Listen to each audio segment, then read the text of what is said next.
rods, salmon rods, striper rods, halibut rods, downrigger rods, lead core rods, spinning rods, and more. If you want a high quality, high performance rod that won't let you down out on the water, go to fishhuntshoot.com and check out our selection of high quality, high performance fishing rods. Just like that. Ooh, that's a big fish. Oh boy. That's a nice fish. He's pulling me all around this buoy here. Power bait, man.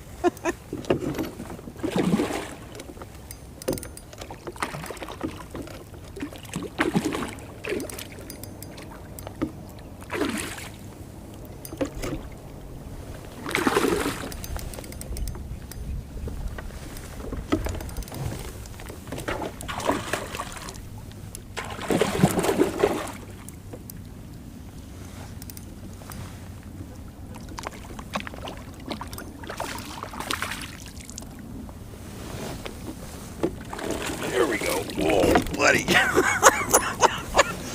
Oh, that's a big rainbow right there. Howdy guys, Cal Kellogg here. I'm ultimately going to talk about the spinning rigs I'm using these days, and more specifically, I'm going to talk about the line. But I'm going to kind of take the long way around the barn here to get back to the line. So let me give you a little bit of background.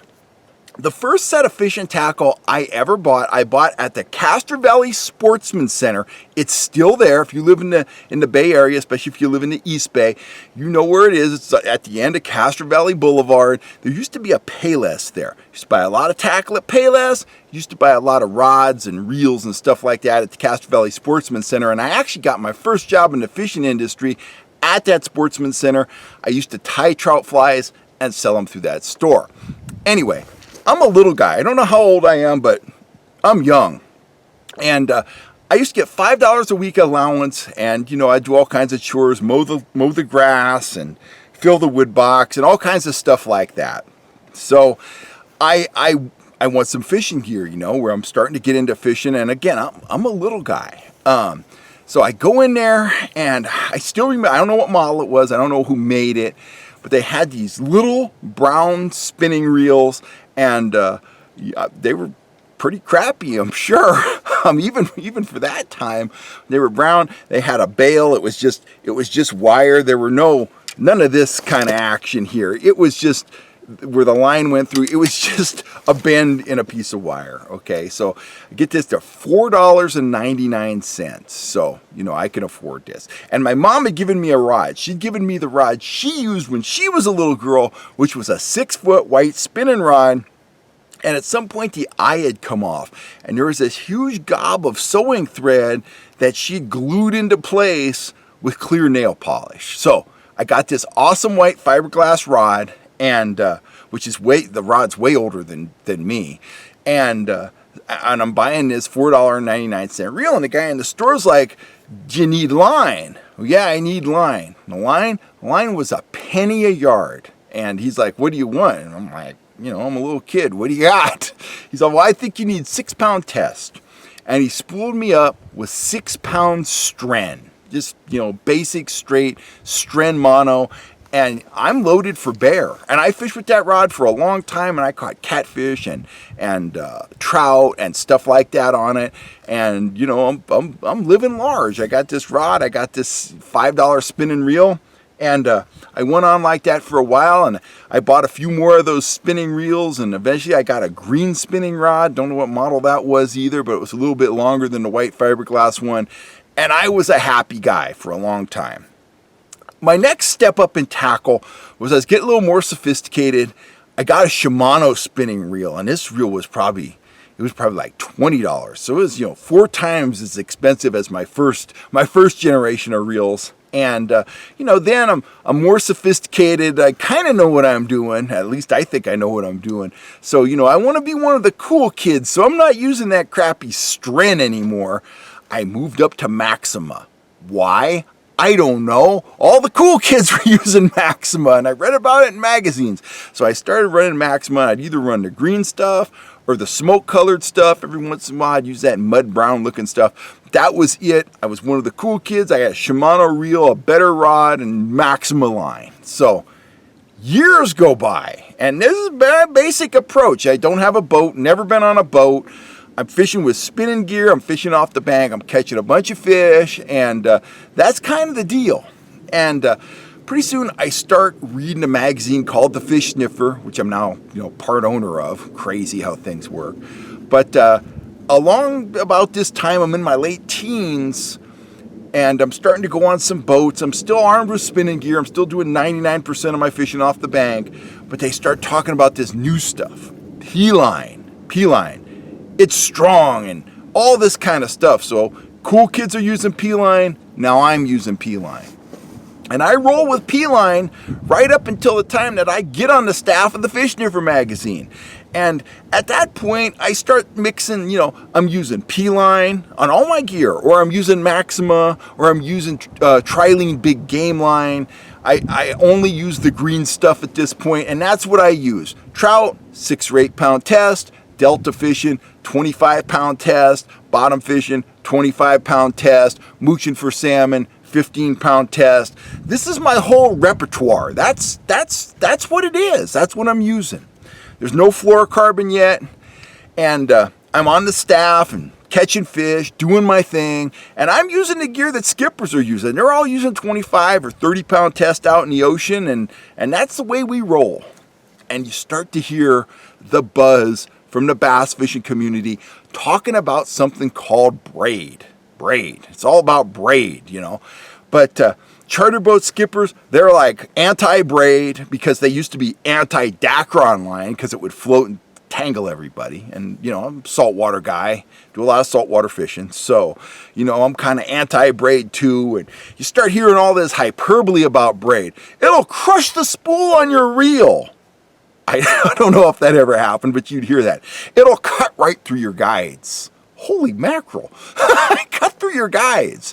Don't know if that ever happened either, but that was the buzz, and we don't want to use braid. So at that time, about then, I start getting these huge boxes of tackle from Berkeley and Pure Fishing, which owns like a bunch of different brands, including Abu Garcia.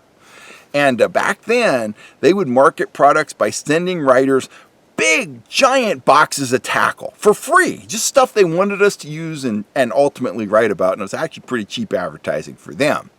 So I got one of these giant boxes full of all kinds of stuff and plastic worms and power bait and everything you can imagine. And there was a Abu Garcia 7,000 big game reel, gold side plates, awesome reel. And the ones you get now, they've only got like a 4.1 to 1 gear ratio. This was a good one. It had a 5.2 to 1, I think it was, gear ratio. So it's pretty fast. And I'm digging through the box, and there was a box of Fireline, black Fireline. And I think it was either 50 or 65 pound test. I can't remember. It was braid. And now I'm starting to hear charter boat people are using braid. And of course, I want to be one of the cool kids, and I'm going to try this stuff out, and it can cut through the guides on your rod and crush the spool of a reel, and I want to see that. I mean, I didn't pay for any of this stuff, so I want to spool up with this stuff and give it a shot. So I spool up with this Fireline, and it's black, and it's waxy, and it's real stiff. But the first time I go bottom fishing with it, it changed my life. I could feel a fish breathe on the lure. I immediately stopped getting snagged by probably got 75% less snags when working the bottom. I started not losing my lingcod jigs. I just had extreme feel. I could set the hook just very lightly. The line braid has no stretch, and it was amazing. So from that point on, braided lines started getting better. You started seeing the Power Pro that was really soft. It wasn't waxy. It wasn't stiff. And the braid kept evolving and getting better.